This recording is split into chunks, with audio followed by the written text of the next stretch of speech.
What up, bro? What up, bro? Jadi, What up, bro? nah ini kan jadi ada beberapa saat yang waktu lalu nih kan Mama tayangin nih obrolan kita gitu ya. Yes. Terus ada beberapa orang tua ada di grup atau ada di page-nya Mama atau ada di FB-nya Mama. Mama lupa pertanyaan-pertanyaan itu ada tersebar di mana-mana kayaknya ya. Mereka nanya, kok bisa sih ngobrol sama anak remaja tuh gimana?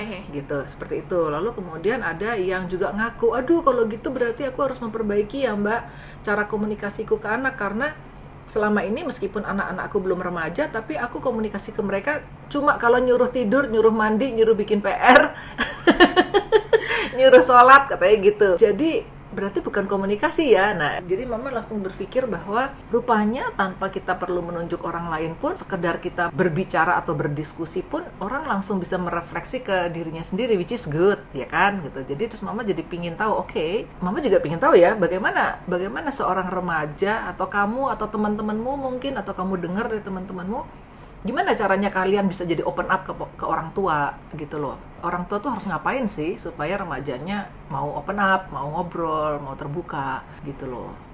Okay, so here's the thing, yeah. I think, of course it's gonna be different for every teenager, because like everyone is different.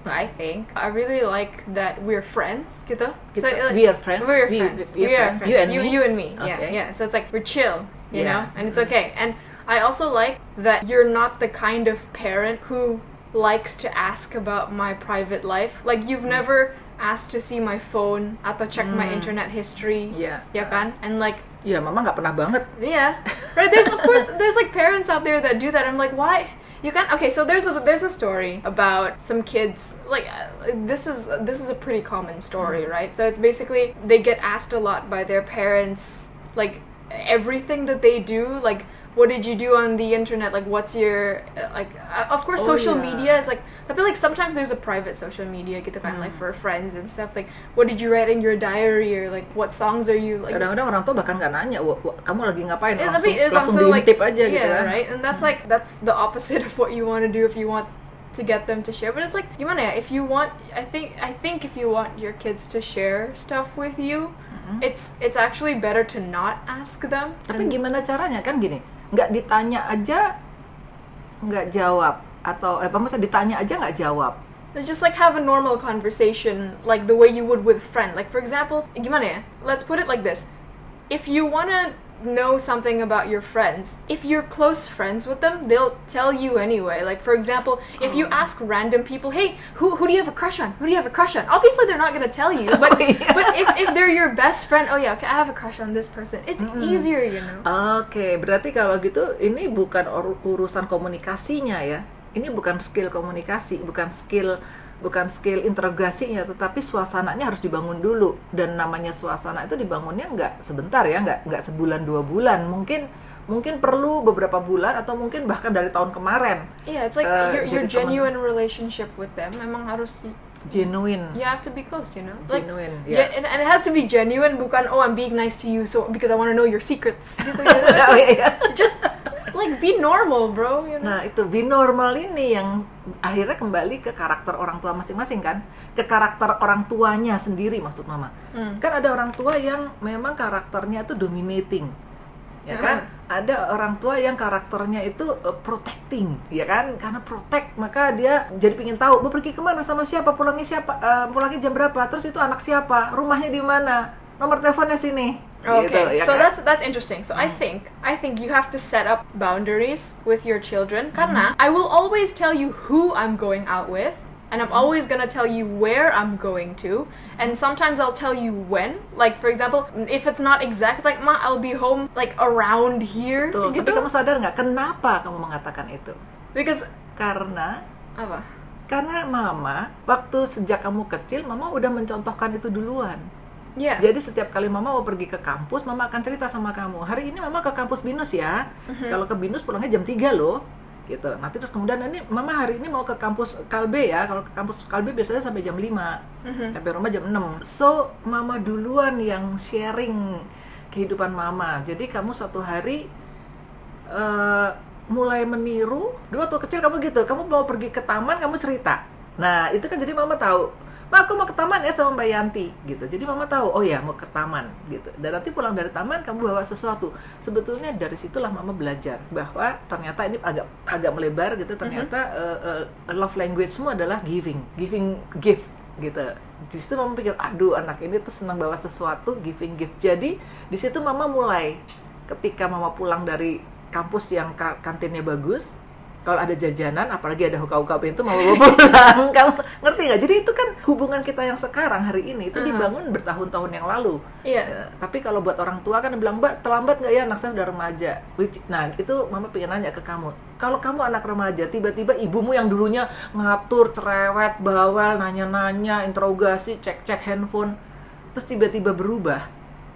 Buat kamu aneh nggak? Atau kamu lebih senang diajak bicara bahwa, oke, mama pingin komunikasi kita sekarang berbeda, relasi kita berbeda, mama mengakui bahwa mama begini selama ini. Terus gimana kalau kita sekarang bikin another approach? Itu gimana? So here's the thing. I think it's possible because I think it's good to have that sort of conversation with your kid. Of course, it's up to you whether you want to like sit down and like say, okay, so things will change from now on, atau just show them that you're doing it like first, daripada like, I think actions speak louder than words, kind of. Sure, have a discussion with them, but like it's important to like start to build a relationship like over time. It's okay, and the dynamic is going to be different, which is going to take a while, but then like eventually you'll be able to talk to them more easily and it'll be more chill sort of. I don't know, jadi bisa either way ya, maksudnya bisa pakai kesepakatan dulu, bisa dengan orang tua duluan nunjukin perilaku yang berubah itu ya. But of course it's different for everyone ya. So it's like, jadi nanti tinggal tergantung anaknya lebih cocok sama yang mana gitu kali ya. I guess. Jadi ini berarti orang tuanya duluan ya, Nes ya? I think so. Like gimana ya? If the parent realizes that they might be the problem, I think it would be good for them to go forth. You know. Ini menarik karena apa? Banyak orang hambatannya emang gini. Di seluruh masalah, bukan hanya tentang masalah komunikasi dengan anak atau dengan suami atau dengan siapapun, tapi di seluruh masalah kehidupan, yang namanya problem itu memang baru mulai solving kalau kita menyadari ada kesalahan di pihak kita, gitu ya. Jadi memang seperti itu. Jadi misalnya karir mandek, gitu ya, rezeki nggak nanjak-nanjak, gitu pasti ada salah approach kan, gitu loh. Nah jadi kalau kita masih punya mentality yang nyalahin orang, nyalahin nasib, nyalahin pihak lain lah gitu ya, nggak akan kelar-kelar kan sebetulnya problemnya ya. Jadi ya gitu. Tapi memang kita juga harus mengakui namanya komunikasi berarti problemnya ada dari dua arah dong. Gitu kan? But if it's communication like that ya, tapi gimana ya? I feel like mama kan nanya, should it be the parent first atau the child first? It depends, ya kan? It depends on who you are, like who has the realization gitu kan. Misalnya if you are the parent misalnya, and you're the one who wants the relationship to be better, you can't demand the other person to do it, and same like for the child kan. So like it starts from whoever wants to start first. I don't know. I think I'm not a psychologist. Ya, memang kamu kan juga tidak mewakili semua remaja. Ini kan kita lagi bicara dengan kasusmu dan kasus yang kamu tahu kan gitu. Tapi kalau yang kamu tahu nih, pada umumnya teman-temanmu atau remaja yang kamu kenal gitu, biasanya tuh lebih suka atau bukan lebih suka ya, tetapi mereka menjadi lebih kooperatif, lebih bisa dekat sama orang tua kalau orang tuanya tuh kayak apa? Adakah tipe orang tua tertentu yang gitu, yang menjadi favorit para remaja atau apa gitu? Di antara gosip-gosip kalian ya, misalnya, itu aku senang tuh kalau ibunya si Anu tuh karena ibunya si Anu begini-begini, atau bapaknya si Anu karena bapaknya begini-begini misalnya gitu. Ada nggak gambaran ideal atau harapan remaja gitu, orang tuanya tuh kayak apa maunya gitu loh? Okay, so first of all, parents who can be friends with you, you know, sort of like communication is a big deal, right? Just saying like a good morning, good night, and then like talking about random stuff. And it also helps if you can form like a cultural connection with your child. Kind of obviously there's going to be a divide between generations, but I also have a friend who plays games with their parents. Oh gitu. Because so they play PS4 games with their parents because they like anime sort of JRPG games, and their parents also like anime sort of JRPG games. Okay. Like, and it doesn't have to be like that. It's just an open-mindedness and willing to understand what your child's hobbies are. So it's like, okay, so I understand that I don't understand everything about your generation, but if you send me a meme, I'll try to understand it. If you tell me about your hobbies, I'll try to understand it. Because I feel like a lot of the things that happen is like kids try to share stuff with their parents and then they get shut down because the parents don't understand it. You know, it's like, hey, I made this really cool video thing, and then the parent doesn't understand video. It's like, oh, okay. Atau malah orang tua yang ngomong, kamu ngapain sih bikin video-video melulu? No, yeah, that's ya the kan, thing, right? Jadi, ya itu yang bikin remaja malah jadi shut off ya, maksudnya malah diem jadinya ya. Yeah, it's also that's also kind of what stops them from having hobbies.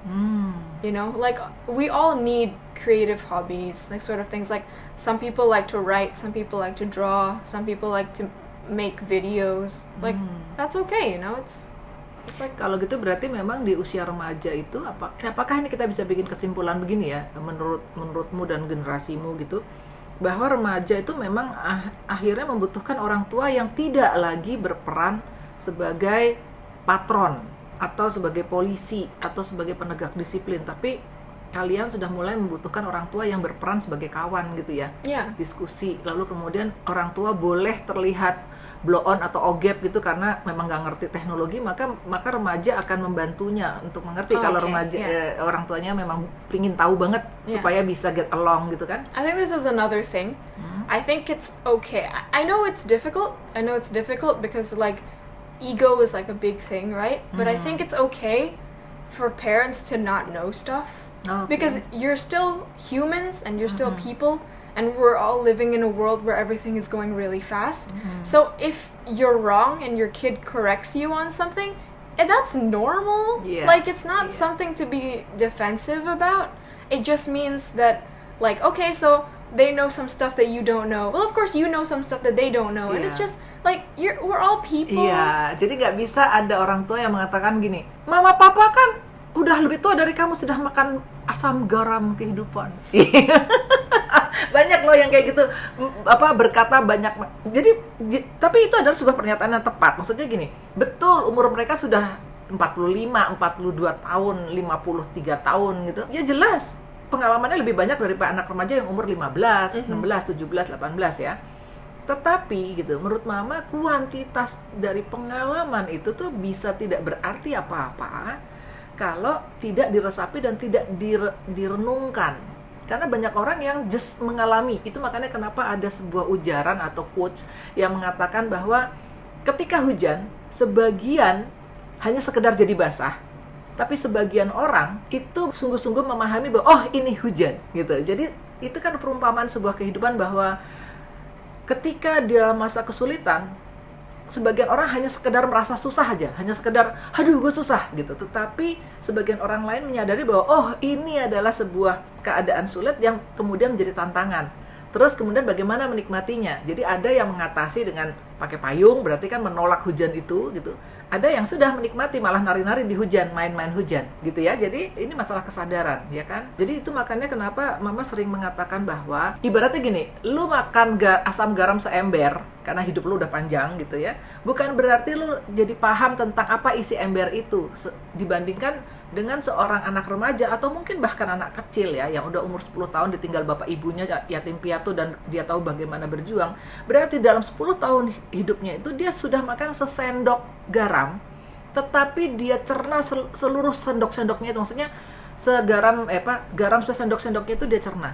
Itu kan akan beda ya gitu. Nah jadi memang kita nggak bisa bangga pada kuantitas ya, pada akhirnya kualitas yang bicara kan gitu loh. It's also, of course that's true. Like in terms of experience, I feel like teenagers, we still count on our parents to teach us, like, okay, so for example, you're going into university for the first time and you need some support from some people, like of course you'll still go to parents for support and for like experience related things, but the same way that a lot of like Generation Z people don't understand what it's like to live in the 60s and 70s, a lot of you guys probably won't understand what the technology is like now, like what the generational culture is like now, and like sort of like what the common like, you know. Ya, berarti kalau gitu intinya sebenarnya memang masih sama sih, bahwa remaja itu pada akhirnya tetap membutuhkan orang tua, tapi bukan sebagai lecturer, bukan tukang kasih nasihat, bukan tukang marahin, bukan tukang ngatur, tetapi membutuhkan orang tua sebagai coach. Yeah, like a coach, mentor. ya kayak mentor ya, kayak coach. Karena coach atau mentor itu kan akan gimana ya, kita mungkin beberapa orang tua perlu diajak untuk melihat bahwa yang namanya coach atlet ya, itu kan coach itu tidak melakukan pekerjaan untuk si atletnya. Jadi maksudnya atletnya harus lari keliling lapangan, maka atlet yang lari keliling lapangan. Gitu kan. Terus kemudian ketika atletnya bilang bahwa ini kok lari gue kok agak gini-gini, karena mentor yang ngamatin dari jauh gitu. Tadi larinya gitu berarti karena apa? Karena tanganmu kurang ngayuh misalnya begitu. Kurang mengayun, kurang apa. Nah, terus dikasih tahu gitu. Jadi memang gunanya coach atau mentor itu adalah memberikan arahan ketika diminta, ketika ada problem.